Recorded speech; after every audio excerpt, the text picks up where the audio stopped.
여러분 안녕하세요. 오늘은 명제와 조건에 대해서 배워보도록 할게요. 자, 먼저 명제는 무엇일까요? 명제는 참이랑 거짓을 판별할 수 있는 문장을 명제라고 해요. 참이랑 거짓을 판별할 수 있어야 돼요. 자, 1번 문장 봅시다. 동근이는 잘생겼다. 이건 누구는 참이라고 생각할 수도 있고 또 다른 사람은 거짓으로 생각할 수도 있겠죠. 그래서 얘는 명제가 아니에요. 참 거짓을 판별할 수 없으니까. 자, 2번 1 더하기 6은 4. 얘는 참이에요, 거짓이에요? 그쵸, 거짓이죠? 따라서 얘는 명제가 맞아요. 3번을 보세요. 선생님은 사람이다. 얘는 당연히 참이죠. 따라서 얘도 명제가 맞아요. 그 다음에 x는 4보다 크다 라는 문장은 x값에 따라서 참인지 거짓인지가 바뀌잖아요. 따라서 얘는 명제라고 할 수 없어요. 됐나요? 자, 그래서 명제인 문장은 뭐랑 뭐가 있죠? 네, 이거랑 이렇게가 명제가 되는 거예요. 자, 그럼 조건과 진리집합에 대해서 배워보도록 할게요.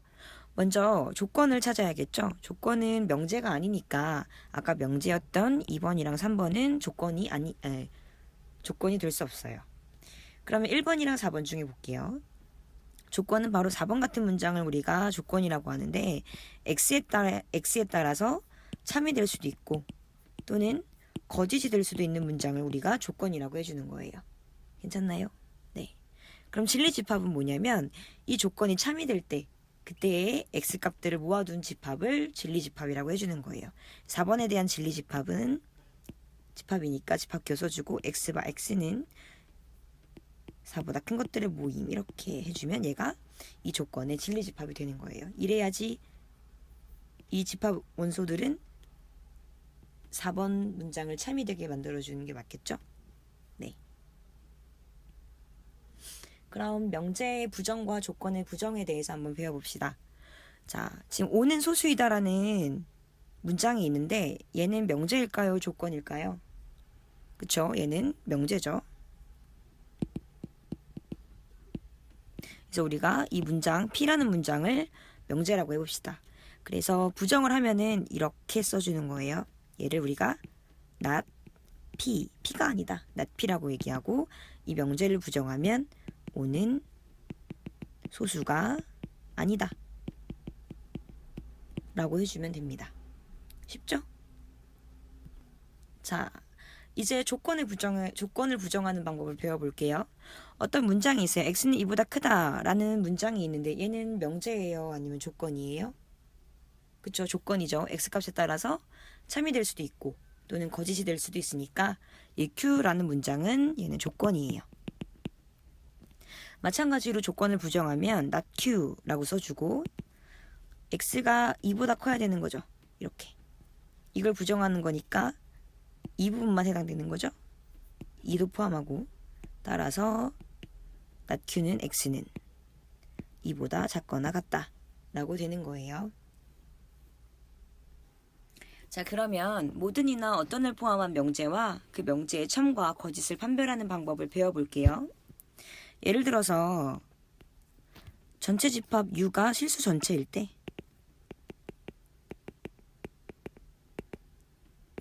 전체 집합을 실수 전체 집합이라고 잡고 명제를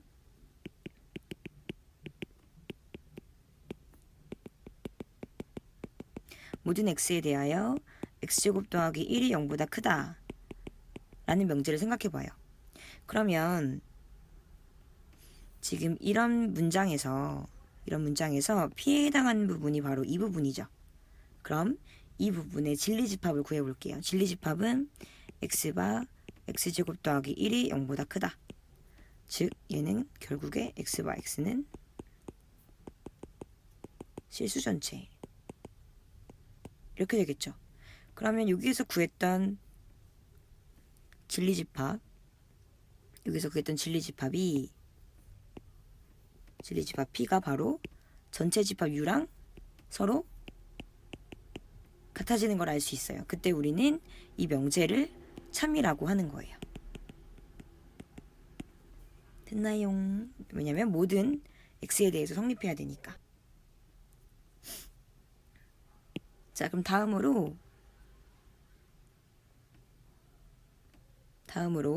거짓을 판별하는 방법을 배워볼게요.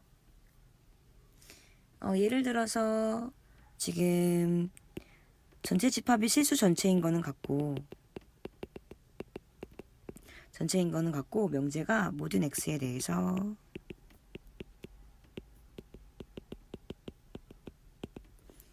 x제곱은 0보다 크다. 자, 이 명제의 참과 거짓을 판별해 볼게요.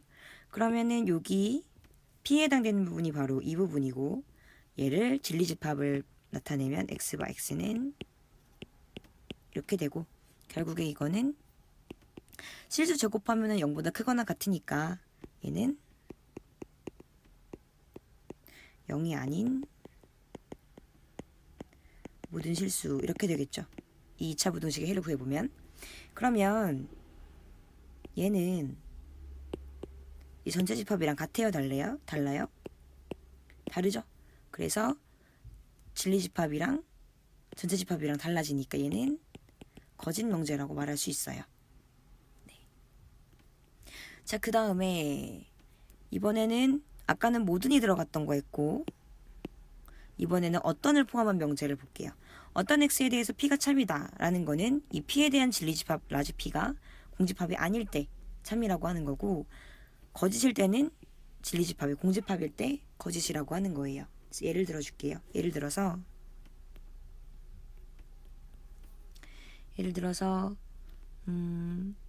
마찬가지로 전체 집합을 실수 전체로 봤을 때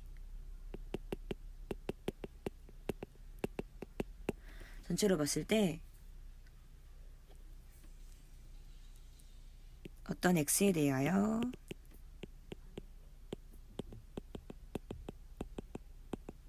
x제곱은 0보다 작거나 같다. 이런 명제를 봐봅시다. 그럼 여기서 P에 해당되는 이 부분의 진리집합을 구해볼게요. 구해보면은 x바 x제곱은 0보다 작거나 같다. 그래서 2차 부등식을 풀어보면 x바 x는 0이니까 얘죠. 진리집합은 이런 집합이라서 공집합이에요, 아니에요? 아니죠. 따라서 공집합이 아니기 때문에 얘는 참인 명제라고 할 수 있어요. 이 명제는 참이에요.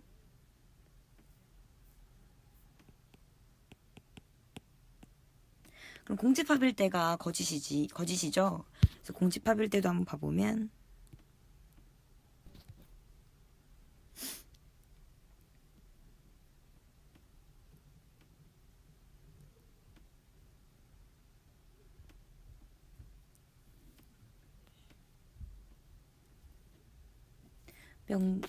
마찬가지로 U가 실수 전체 집합이고, 명제를 어떤 x에 대하여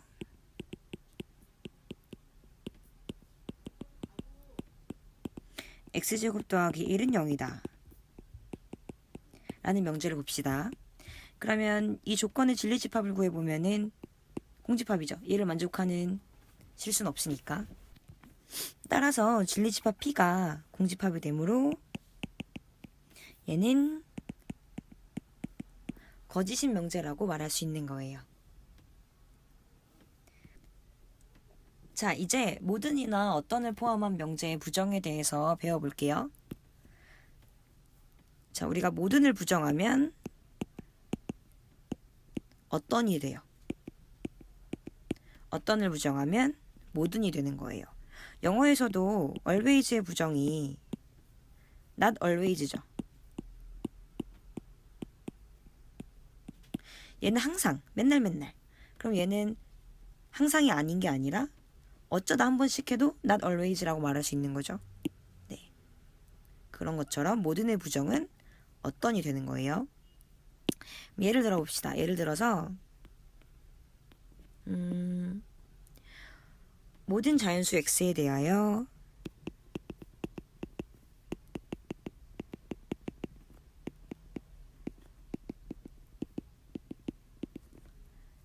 x제곱 더하기 1은 0보다 크다.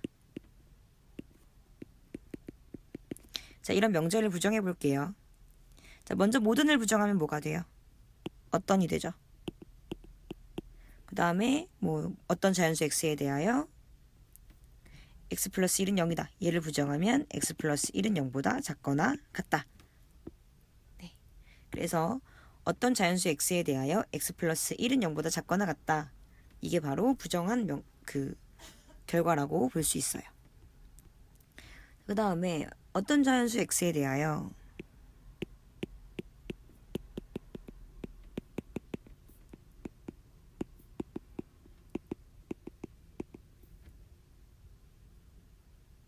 x 곱하기 x 플러스 1은 0이다. 자, 이 명제를 부정해 볼게요. 어떤을 부정하면 뭐가 돼요? 그렇죠. 모든이 되죠. 모든 자연수 x에 대하여 얘를 부정하면 x 플러스 1은 0이 아니다 라고 말할 수 있는 거예요. 쉽죠? 수고하셨습니다. 오늘 여기까지고요. 미션은 올해가 2016년이잖아요. 그러니까 올해 연도를 써주시면 돼요. 그러면 다음 수업 시간에 봐요.